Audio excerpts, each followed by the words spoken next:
하나님 말씀 신명기 5장 6절부터 21절까지입니다. 신명기 5장 6절부터 21절까지입니다.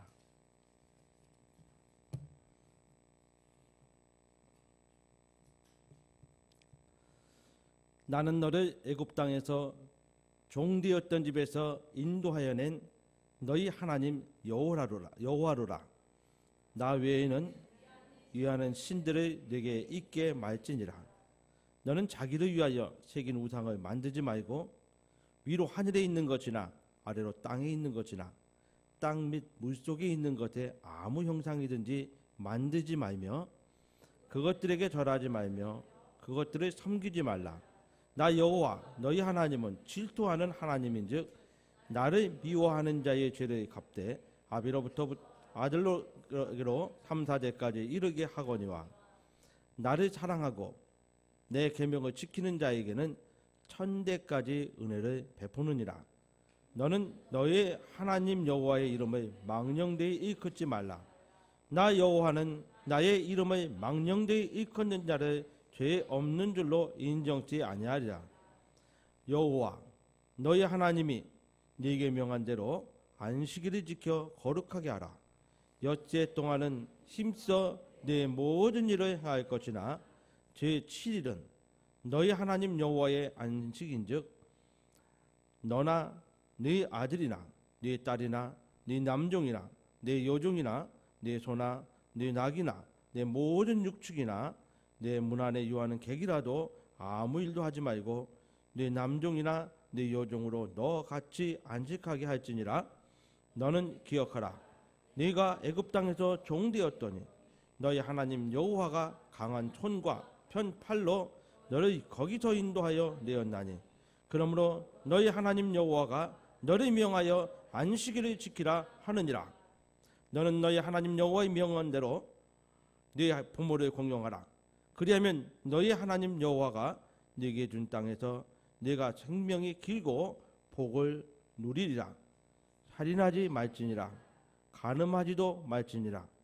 도적질하지도 말지니라. 네 이웃에 대하여 거짓 증거하지도 말지니라. 내 이웃의 아내를 탐내지도 말지니라. 내 이웃의 집이나 그의 밭이나 그의 남종이나 그의 여종이나 그의 소나 그의 낙이나 무릇 내 이웃의 소유를 탐내지도 말지니라. 아멘. 네. 오늘 제목은 십계명 속에 담긴 하나님의 사랑이라는 제목으로 우리가 말씀을 드리겠습니다. 또 이 안에 또 하나님께서 의도한 바 우리에게 주신 그 은혜를 좀 나누기를 원합니다. 우리가 신약 시대에 살다 보니까 구약에 대해서 특별히 또 십계명에 대해서 이거는 안 지켜도 된다, 무시해도 된다라고 이렇게 살았던 면이 없지 않아 있습니다. 근데 마태복음 5장에 보니까 5장 1절부터 쭉 보니까 복에 대한 말씀하시고 바로 이제 무슨 말씀하시냐면은 율법에 대한 말씀을 주께서 바로 하십니다. 근데 율법에 대해서 뭐라고 말씀하시냐면 나는 율법을 폐하러 오지 않았다. 어떻게 하러 오셨다고요? 완전케 하러 오셨다라고 이렇게 말씀하고 있어요. 그럼 예수님께서 폐하지 아니하시고 완전케 하러 오셨다는 이 율법 지켜야 되겠습니까? 안 지켜야 되겠습니까? 당연히 지켜야죠. 구약시대에 이스라엘 백성을 애굽에서 노예 생활할 때에 그들이 울부짖으며 하나님 앞에 그 노예 생활이 너무 고되고 힘들어서 기도했던 그들의 기도를 들으시고 하나님께서 모세를 택하사 모세를 통하여 애굽에서 출애굽을 하게 하십니다. 애굽에서 구원을 이루십니다. 그래서 그들이 구원해서 광야로 이제 하나님께서 그들을 인도하셨어요. 하나님이 사랑하는 백성 이스라엘을 사랑하셔서 구원하셨을 때에 그들이 비록 힘들고 어려운 그 여정이 예상되는 광야에서의 삶이라도 거기에서 우리 이스라엘 백성들이 살아가야 할 구원받은 자가 살아가야 할 그 최소한의 이제 경계선 같은 것이, 특별히 이제 노예 생활을 400년 동안 했던 그들이 자유자라고 해서, 자유라는 게 참 묘한 거잖아요. 그냥 방종이 자유는 아니죠. 적어도 남의 자유를 빼앗지 않는 그런 한도 내에서의 그 삶을 살게 하기 위해서 하나님께서 주신 것이 바로 십계명입니다. 우리 예수 안에서도 마찬가지죠. 내가 구원받고 하나님의 자녀가 됐다고 해서 내 마음대로 할 수 있는 것은 아니죠. 여기 안에 나름의 질서가 있어야 됩니다. 질서. 그래야 구원받은 자로서, 하나님의 자녀로서 그와 같은 삶을 살 수가 있는 것입니다. 그래서 오늘 본문에 이 십계명에 대해서 이제 우리가 이제 본문을 읽었는데, 이 십계명 속에 아주 큰 하나님의 사랑의 의미가 있습니다. 십계명은 아까도 말씀드렸지만은 모세를 통해서 하나님께서 그 신의 산 언약 중에 주신 율법입니다. 여기서 율법이라고 할 때에 이 법이라는 그 한자가 있잖아요. 글자가 거기 이제 물수변에다가 우리 갈 것자를 써서 이제 법이라는 글자를 쓰는데, 법이란 그러므로 물이 흐르듯이 이제 살아가게 하는 법, 이게 바로 법입니다. 하나님께서 주신 규율의 이제 법으로 담은 것이 바로 율법이고요. 하나님께서 특별히 우리에게 주신 이 율법은 대표하는 것이 바로 십계명입니다. 십계명. 간단하잖아요. 여기까지 아니겠습니까?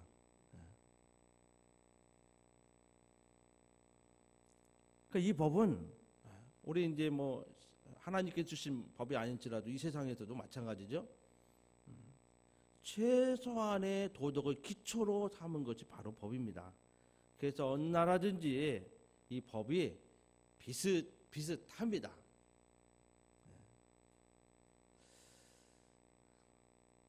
근데 법이라는 것이 어떻게 보면은 인간 사이의 약속인데,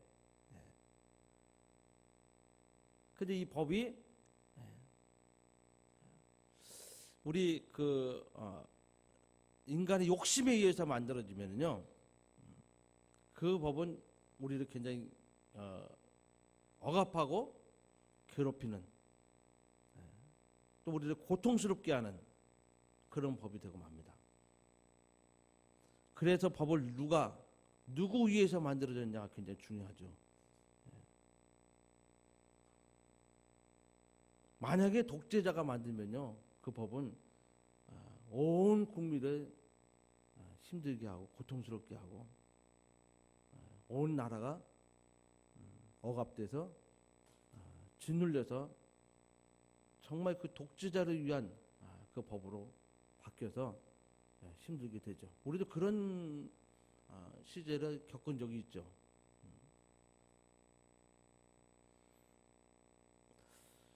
그 독재 정권에 의해서 만들어진 법은 결국 국민들에 의해서 이제 그 저항으로 무너지게 되는 모습을 우리나라 예를 들어서도 볼 수가 있었습니다. 근데 결국은 인간의 법은 완전한 법이 없다는 결론입니다. 제 아무리 완벽한 법을 만들더라도 결국은 폐단을 만들어지고 그 법 때문에 피해를 보는 사람들이 많이 있습니다. 그런데 여기 완벽한 법이 있습니다. 그게 바로 정말 흠없고 완벽한 법인데, 그것은 하나님께서 주신 바로 십계명입니다. 이 십계명이 왜 완벽한 법이냐면은, 첫째로 이제 하나님이 만드셨기 때문에 완벽합니다. 우리가 믿는 하나님이 만드셨기 때문에, 전능하신 하나님께서 만드셨어요. 그렇기 때문에 우리의 허물과 죄악을 완벽하게 아시는 분입니다. 뿐만 아니라 우리를 창조하셔서 우리가 어떻게 살아야 행복한 삶을 살게 되는지를 아시는 분이 만드신 법이고 우리에게 주신 법이기 때문에 완벽한 법입니다.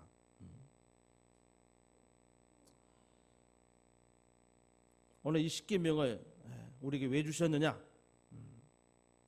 적어도 하나님께서 우리를 향한, 인간을 향한 사랑 때문에 주신 법이에요. 그래서 예수님께서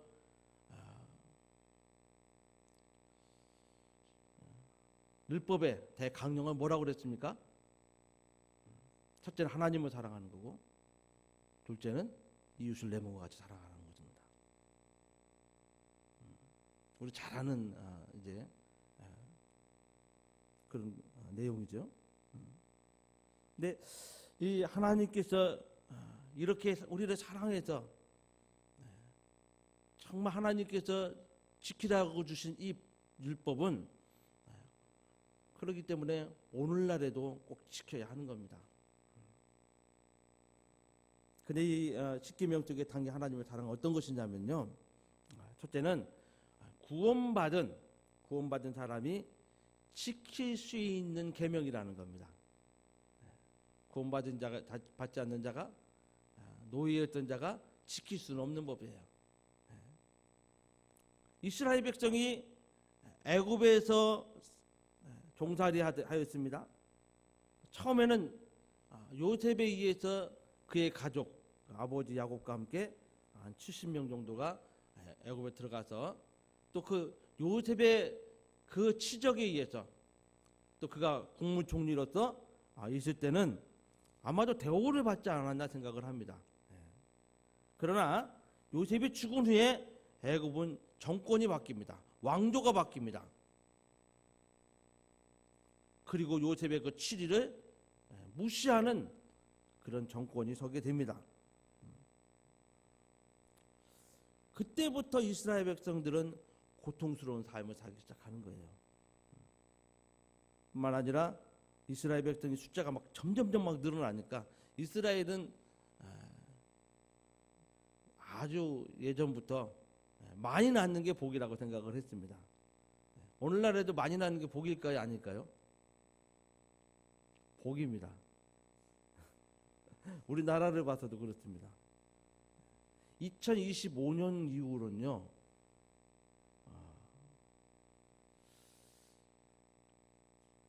인구 절벽 시대가 옵니다. 왜냐하면은 노인의 숫자가 더 많아지는 시대예요. 그때부터 젊은 사람의 숫자보다 노인의 숫자가 더 많아지는 시대입니다. 그러면 어떻게 되냐면, 여기 이제 젊은 사람들도 있지만은 이 사람들이 숫자가 적은데, 그 전에는 두 젊은이가 한 노인을 먹여 살렸어요. 그저 우리 시대에는 세 젊은이가 한 노인을 공경하면 먹여 살렸어요. 근데 이게 뒤집힙니다. 한 젊은이가 두 노인을 먹여 살려야 돼요. 이 나라 구조가 이렇게 돼버리면은 그때부터는 나라가 점점점 쇠퇴해 가는 겁니다. 그래서 애를 많이 낳아야 됩니다. 그게 애국입니다. 그리고 행복하게 살 수 있는 방법입니다. 근데 요즘 젊은이들은 결혼해도 애를 안 낳으려고 해요. 먹고 사는 것도 힘든데 애를 낳아서 어떻게 키우냐 이거죠.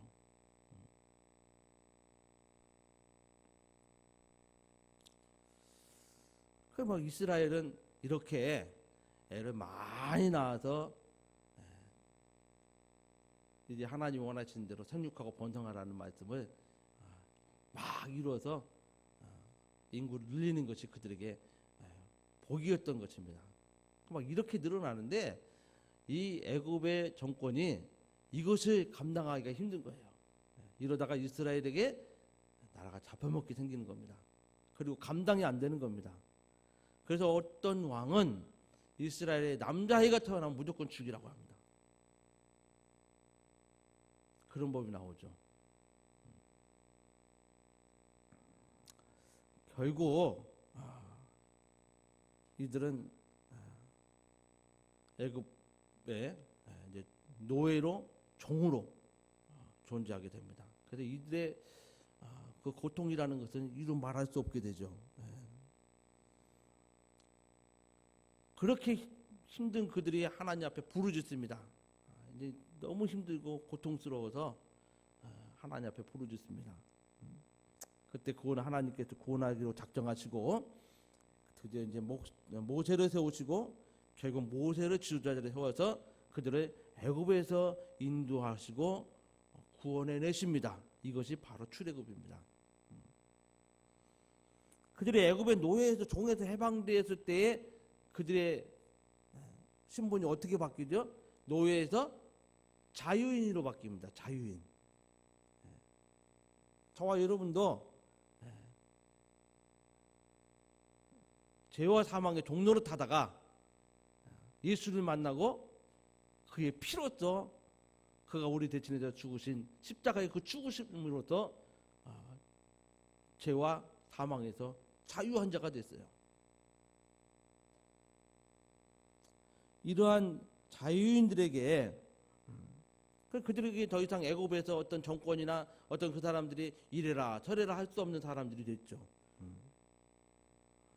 그들은 그래서 결국은 참된 자유를 누리게 된 겁니다. 비록 광야에서의 삶이지만은 자유자의 삶을 살게 된 거예요. 이런 자유자들에게 하나님께서 그들에게 꼭 필요한 것이 있었는데 거기에는 자유라고 해서 자기 마음대로 살 수는 없지 않습니까? 남을 해하면서 남을 괴롭히면서 남에게 피해를 끼치면서 살게 할 수는 없지 않습니까? 그래서 그 질서를 위해서 주신 것이 바로 하나님의 법이 십계명입니다.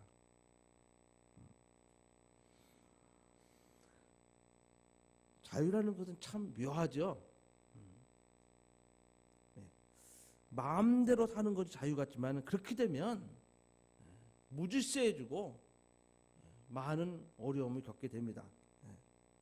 그래서 하나님께서 자유를 주시고 그 자유가 남의 자유를 즉 권리를 침해하지 않도록 경계선을 세웠는데 그것이 바로 십계명이라고 이해하시면 됩니다. 하나님은요 구원받은 이스라엘 백성 그들이 자유로운 삶을 살기를 요구하셨어요. 그래서 하나님께서는 그 구원받은 백성으로서 살 수 있도록 잘 살 수 있도록 복되게 살 수 있도록 최소한의 계명을 주신 것이 바로 십계명입니다. 우리는 그저 하나님이 주신 율법은 우리를 구원도 못하고 구원시키지도 못하고 우리를 그 율법을 어기면서 참 자유가 없는 것처럼 이렇게 생각을 했는데 결코 그렇지 않다는 겁니다. 오늘은 십계명에 대해서 율법에 대해서 다시금 생각해 볼 시간이라고 저는 생각을 해요. 그동안 얼마나 우리가 구약에 나온 하나님의 십계명이라고 해서 무시하고 살았는지 이 계명을 그럴 수 없는 법이라는 겁니다.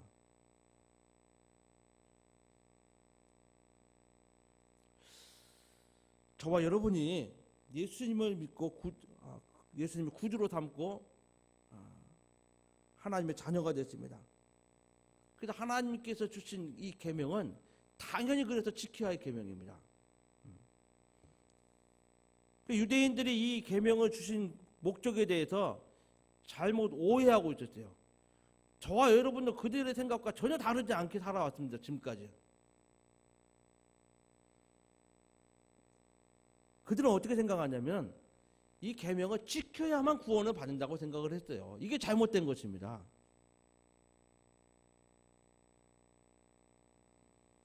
그런데 이 계명은요, 자유가 주어진 구원받은 백성에게 이렇게 살라고 해서 주신 법이지 구원받으라고 주신 법이 아니라는 얘기예요.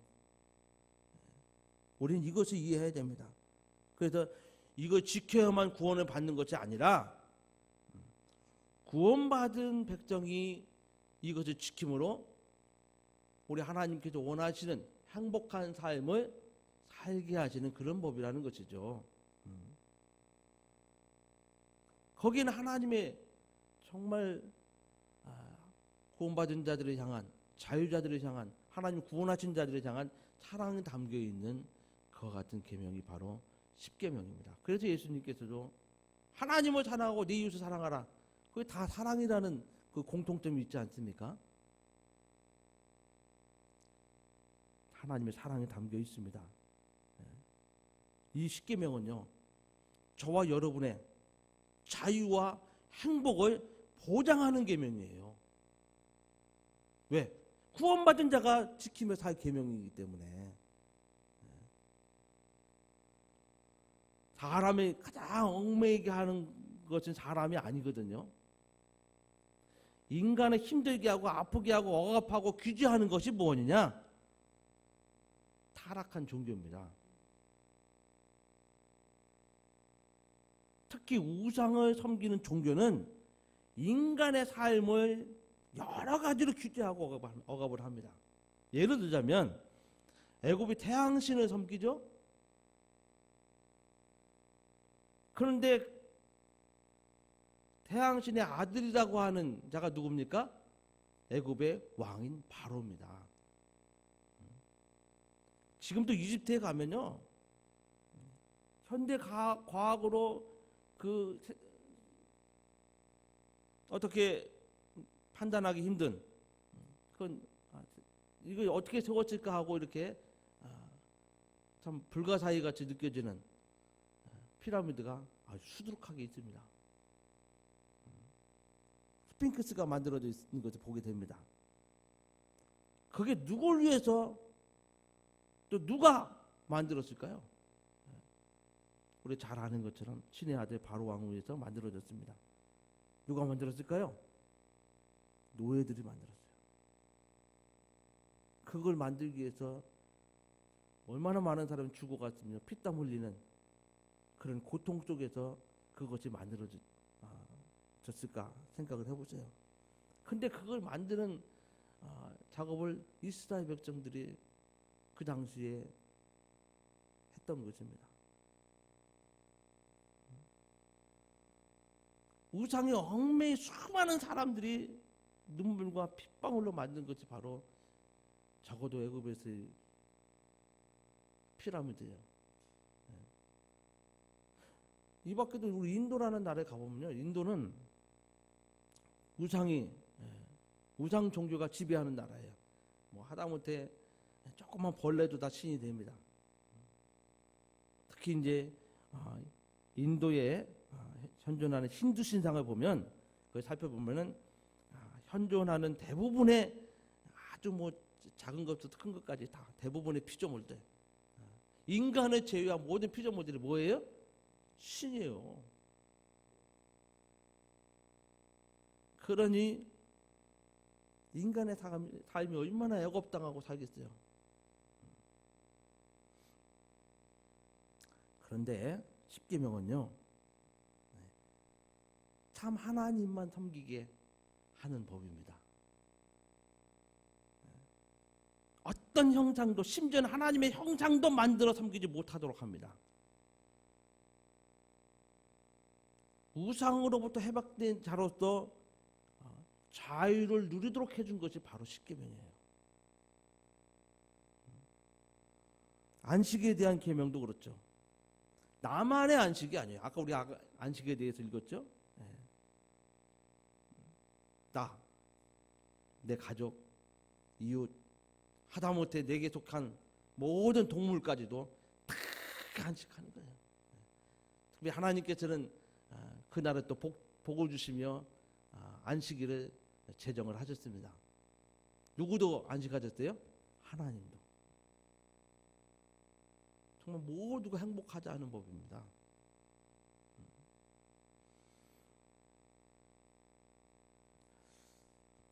뭐 한 가지 더 뭐 예를 들면 부모 공경에 대한 것도요.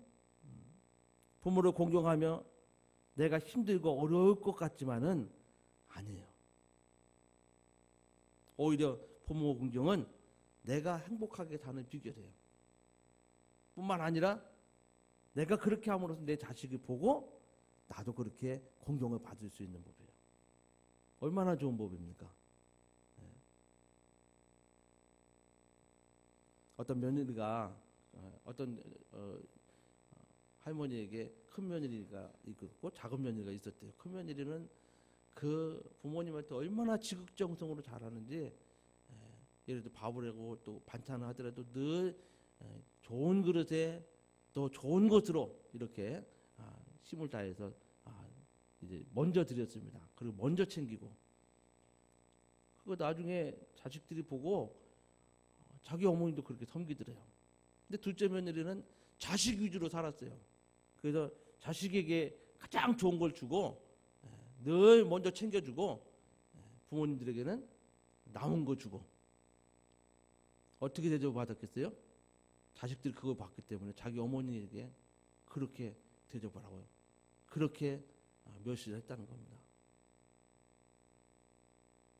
하나님께서 우리에게 주신 부모 공경은요, 우리 자신을 위한 법이에요. 우리도 그렇게 공경을 받을 수 있는 보장이 있는 법입니다. 그래서 이 십계명은 하나님께서 우리에게 주셨을 때 이것은 정말 우리 자신, 나를 보호하기 위한 계명으로 주신 것입니다. 많은 사람이 오해를 합니다. 십계명은 인간의 삶을 규제하고 억압한다고. 그러나 실상은 우리 인간을 보호하는 법이에요. 그런 계명입니다. 왜냐하면은 하지 말라 하는 것이 많게 그렇게 생각하지만은 생각을 좀 더 깊이 하시면은 십계명은요, 나를 지키고 내 가정을 지키고 내 재산을 지키고 우리 자녀를 보호해 주는 법이면 분명합니다. 부모를 공경하라는 계명은 내가 부모를 공경하라는 명령도 되지만은 더 깊이 살펴보면 내 자식이 나를 공경하라는 계명도 되는 거예요.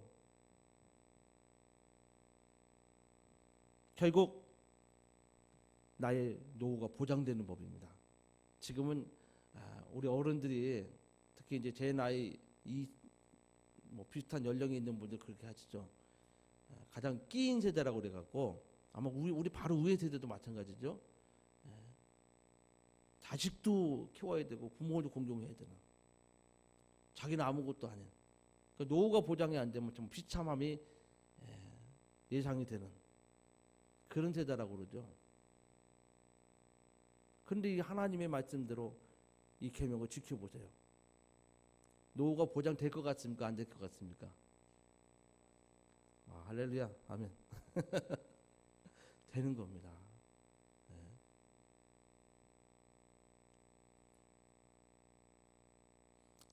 살인하지 말라는 계명도 마찬가지예요. 남의 생명을 해하지 말라는 것이지만은 이걸 한편으로는 남들이 내 생명을 해하지 말라는 계명도 된다는 겁니다. 그래서 내가 생명이 안전해지는 겁니다. 간음하지 말라는 것도 마찬가지죠. 우리가 간음하지 말라는 것도 되지만은 남이 내 남편, 내 아내를 건드지 말라는 계명도 되는 거예요.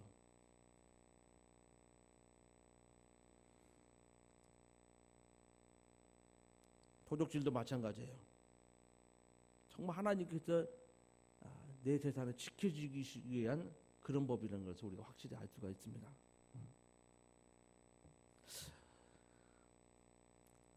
계명을 지키는 것이요, 나 자신을 위한 것임에도 불구하고 하나님은 이 계명 속에 또 굳이 이걸 순종하면 어떻게 해준다 그랬어요? 복을 주신다고 약속하셨어요. 그리고 어떻게 해주신다고요? 천대까지 은혜를 베풀어 주시겠다고 말씀하셨어요.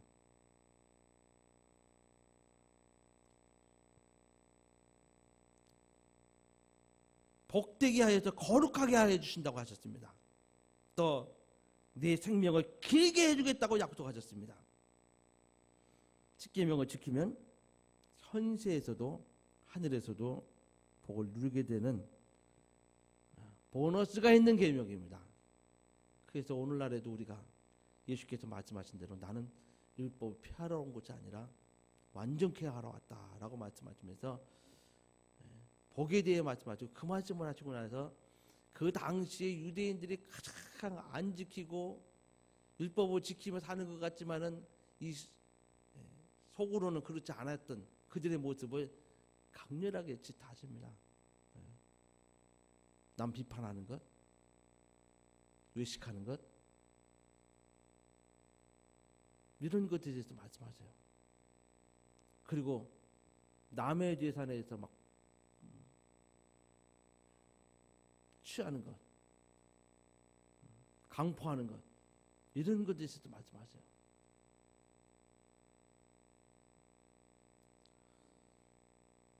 하나님께서 왜 복을 약속하시면서까지 이 복을 지키라고 말씀하실까요? 이 계명을 지켜야만 복된 삶을 살 수 있기 때문에 그렇습니다. 저와 여러분이 신약 시대에 살지만은 십계명을 무시하지 않았으면 좋겠습니다. 이 계명도 지키면서 정말 하나님께서 우리에게 주시고자 하는 행복, 그 복된 삶을 살 수 있는 저와 여러분이 되었으면 좋겠습니다. 이 사회가 왜 심각한 문제를 안고 있죠? 뇌물 문제, 윤리적 타락 문제, 경제 문제, 심지어는 교육 문제까지 모든 문제가 십계명에 걸립니다. 전부 십계명에 걸리는 것들이 많이 있습니다. 그럼 어떻게 해야 될까요? 저는 두 가지만 잘 지키면 된다고 생각을 해요. 우리가 그런 말씀 하시죠. 어떤 분이 그런 말씀 하시죠. 자, 하나님 율법은 하라는 법과 하지 말라는 법, 두 가지라고. 율법은 딱 그것으로 정리가 된다는 것이죠. 근데 하라는 계명을 잘 지키기만 하면 해결된다는 얘기입니다. 하라는 계명은 두 가지입니다. 두 가지입니다. 십계명에서 두 가지예요. 뭐가 있을까요? 하지 말라는 게 8가지고 하라는 게 두 가지예요. 바로 안식일을 기억하여 거룩히 지키라 하는 것이 하라는 계명이고요. 그리고 내 부모를 공경하라, 이것이 하라는 계명이에요. 나머지는 다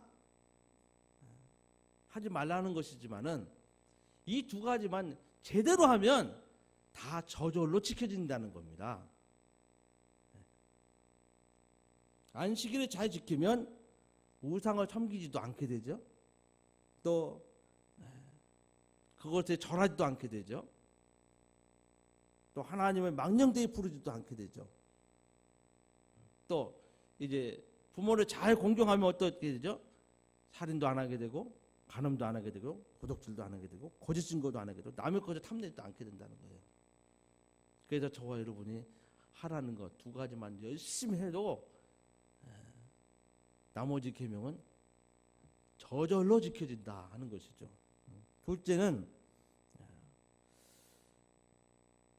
이 계명을 잘 지키는 방법인데, 사랑하면 지키게 됩니다. 하나님께서 우리 사랑해서 이 계명을 주신 것처럼 우리가 하나님을 사랑하고 이웃을 사랑하면 잘 지키게 됩니다. 하나님을 기쁘시게 하고 이웃을 행복하게 하는 것은 바로 이 십계명과 오버랩이 되죠. 그래서 십계명만 잘 지켜도 정말 하나님을 기쁘시게 하는 삶을 살 수가 있어요. 십계명만 잘 지켜도 이웃을 행복하게 하는 삶을 살 수가 있습니다. 억지로 지켜지지 않죠. 사람의 의지나 결단으로도 불가능합니다. 그러나 사랑하면 1계명부터 하나님을 사랑하면 1계명부터 4계명까지 지켜지게 되고 이웃을 내 몸같이 사랑하면 5계명부터 10계명까지가 지켜지게 됩니다. 그래서 예수님은 하나님을 먼저 첫째 사랑하고 정말 하나님을 사랑하되 마음을 다하고 뜻을 다하고 힘을 다하고 목숨을 다해 하나님을 사랑하는 것이죠. 그리고 둘째가 뭐라 했죠? 네 이웃을 내 몸과 같이 사랑하라 라고 이렇게 하셨던 것입니다. 사랑하면 지킬 수 있는 것이 바로 십계명입니다. 저와 여러분이 하나님을 사랑하고 이웃을 사랑함으로 이 계명을 지켜 좀 하나님이 약속하신 정말 복을 받는 자손 대대로 복을 받는 가정, 또 하나님께서 정말 천대에 이르는 은혜를 베푸시는 가정 이루시기를 주님의 이름으로 축원합니다. 이 십계명은 누가 완성시켰죠? 예수님께서 완성을 시키셨습니다. 그러므로 우리는 이것을 지켜야 되고 이것을 지켜서 구원받는 생각은 하지 마시고 정말 하나님의 백성에게 감사함으로 하나님의 사랑함으로 지킬 수 있는 정말 율법의 완성은 용서라고 하지 않습니까? 그 용서는 사랑함으로 이루어집니다. 그렇게 완성시킨 주님의 이 계명을 저와 여러분이 일생 살아가면서 무시하지 말기를 바랍니다. 정말 십계명 속에 하나님의 백성이 행복하게 살게 하시 하나님의 그 사랑이 담겨 있다는 것, 주께서 완성하신 이 십계명, 이 법이 저와 여러분의 일생에 있어서 정말 우리를 행복하게 하고 우리가 지킴으로 우리를 정말 하나님께서 복되게 하시는 그 사랑의 법이 될 수 있도록 우리 예수 안에서 정말 법을 지킬 수 있는, 사랑함으로 지킬 수 있는 저와 여러분이 다 됐으면 좋겠습니다. 이 십계명 속에는요 하나님의 깊은 사랑이 담겨 있습니다. 그 사랑을 가지고 깨닫고 우리도 하나님을 사랑함으로 이웃을 사랑함으로 지켜갈 수 있는 계명이 될 수 있도록 하시기 주님의 이름으로 축원합니다. 오늘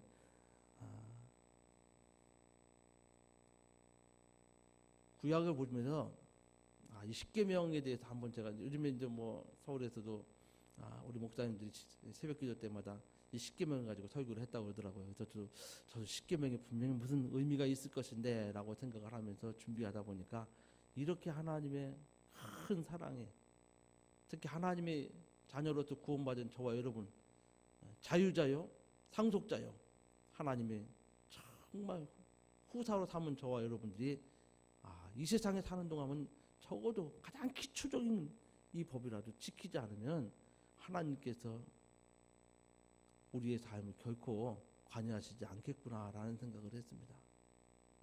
하나님 법 아래 있는 자가 하나님의 간섭을 받고 하나님의 관여 아래 하나님께서 복되게 하시는 그 길로 가는 겁니다. 그 길로 인도함 받는 겁니다. 이스라엘이 이 율법을 지키면서 40년을 광야 생활을 했어요. 결국은 그들이 하나님이 인도하시는 가나안에 들어간 것처럼 저 여러분이 들어가는 천국은요 이와 같은 법이 존재해야 되고 우리 삶 가운데 지켜져야 하고, 지키는데 그냥 두려워서 지키는 것이 아니라 정말 하나님의 주신 목적대로 사랑함으로 지켜야 하는 법이라는 것을 우리가 아시고, 이제는 예수님께서 우리에게 주신 율법을 지키시기를 바랍니다. 이걸 완성케 하시면서 주님께서 하신 말씀이 너희가 마음속으로 짓는 죄에 대해서 말씀하시죠. 정말 성령께서 인도하시면 우리 마음속에서도 그와 같은 악한 생각들이 우리를 지배하지 않게 됩니다. 더불어 행동으로 나타나지 않게 됩니다. 하나님께 주신 사랑의 법을 지킴으로 하나님께서 정말 우리와 함께 하시는 일생, 또 우리 성도님들의 가정의 심령에 또 자손들에게 대대로 하나님이 함께 하시는 그와 같은 역사가 있기를 주님의 이름으로 축원합니다. 우리 시간에 함께 기도하실 때요, 정말 하나님께서 주신 십계명은요, 우리가 반드시 명령으로 받고 지켜야 되는 것인데 그냥 억지로 된다는 것이 아니라는 것. 하나님의 사랑을 깨닫고 하나님께서 원하시는 삶을 살게 하기 위해서 주신 것, 행복하게 살기 위해서 주신 것임을 알고 우리가 힘써 살기를 우리 결심하며 우리 예수와 한번 하시며 기도하시겠습니다.